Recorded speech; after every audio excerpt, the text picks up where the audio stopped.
Hi everyone, today I'm going to be looking at a film called The Iceman, which is now a few years old, but it's one that you can find on Hoopla. It stars Micheal Shannon as the notorious serial killer Richard Kuklinski. Winona Ryder is his wife in the film. You have Chris Evans and Ray Liotta as a mob boss who really gives him his first big break. Right off the bat, the name of the film is The Iceman because Richard Kuklinski had a tendency to freeze his victims so that it made it more difficult for police to identify the origin of the murders, when the victims were murdered, and who they were murdered by. So yes, this is some very, very grim subject matter. So if you are not interested in this, I would probably not recommend the film. It is a pervasively violent film. It is incredibly gory and incredibly violent.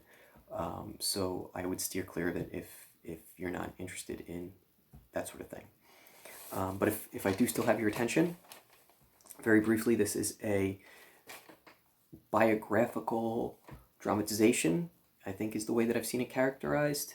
And to be entirely honest with you, I didn't do much research into the backstory. I don't know how much of this is factual, but just kind of knowing a little bit about the way that the Hollywood juggernaut works, there are always elements of stylization. So I'm going to guess that 100% of this movie is not real, but it is very compelling nonetheless. So they did a good job in creating this film.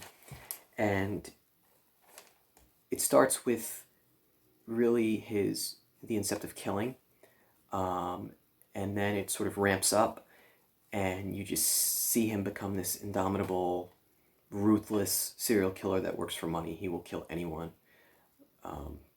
as long as he gets paid for it. And the movie culminates in him getting caught.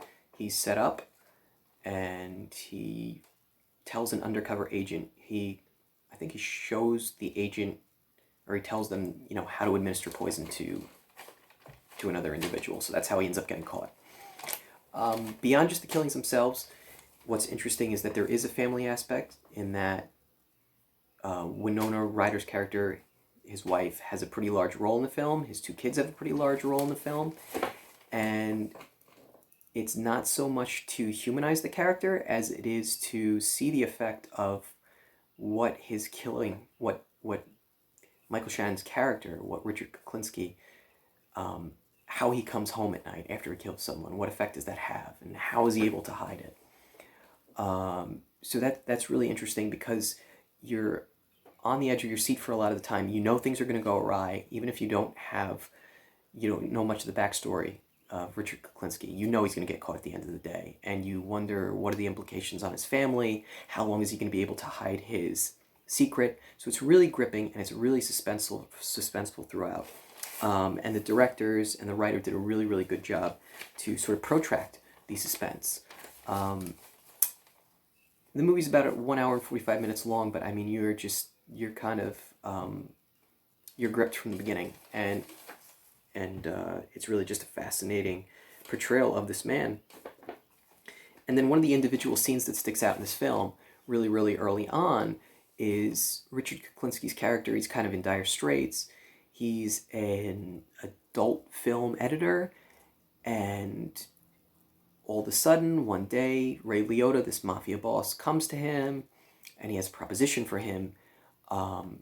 He's kind of looking for a hitman, someone that he can trust. And so, really not knowing anything about Richard Kuklinski, they're in a limousine together, and they see a homeless person on the side of the road, and Ray Liotta's character hands Richard Kuklinski a gun, and he says, "Take care of the guy." And Richard Kuklinski does so really without much hesitation. And so these successive murders really just underscore the ruthlessness and this indefatigable desire just to kill for money at all costs.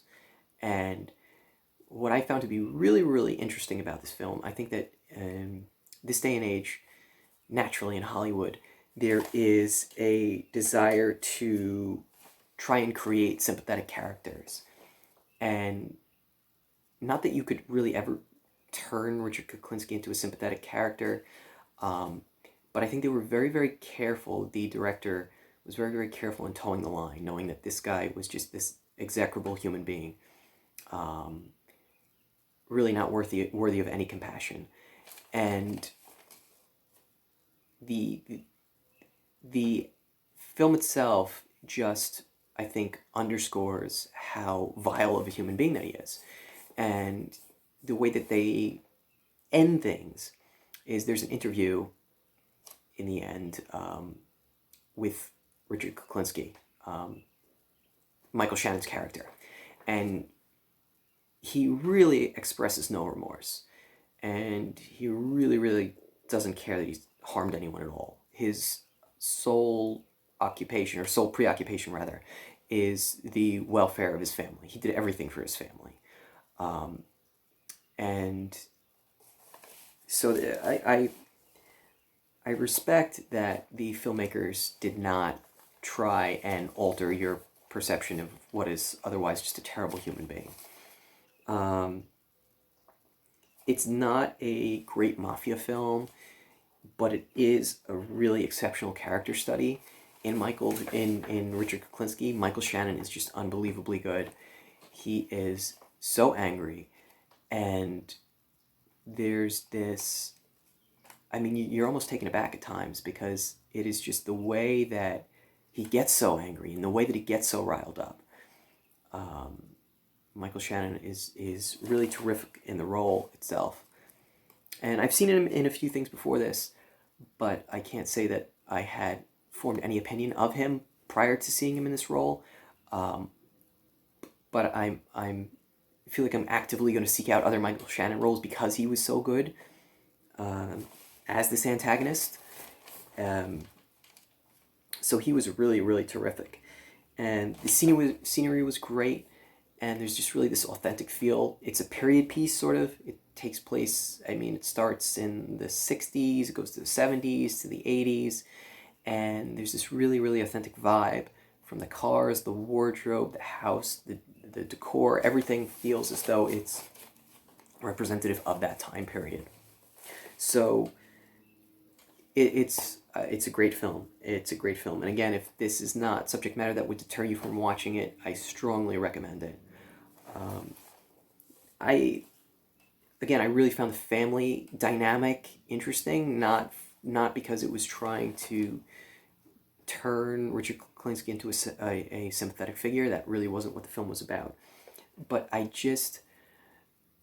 didn't really buy Winona Ryder's character. She really did nothing for me in this film.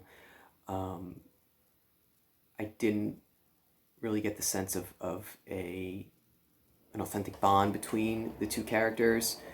But it was really interesting to see how he was able to disguise for so long the fact that he was a murderer, and how well, for lack of a better word, that he was able to cover his tracks. So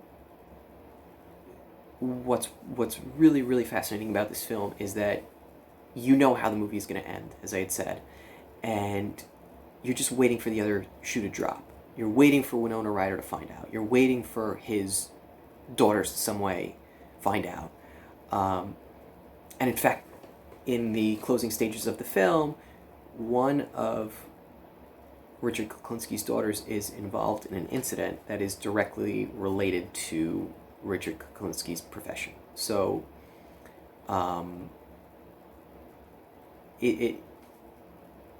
moving forward, things get really, really interesting from that part, because that's when everything starts to unravel, and that's when his wife figures out what's going on, and certainly his kids figure out what's going on.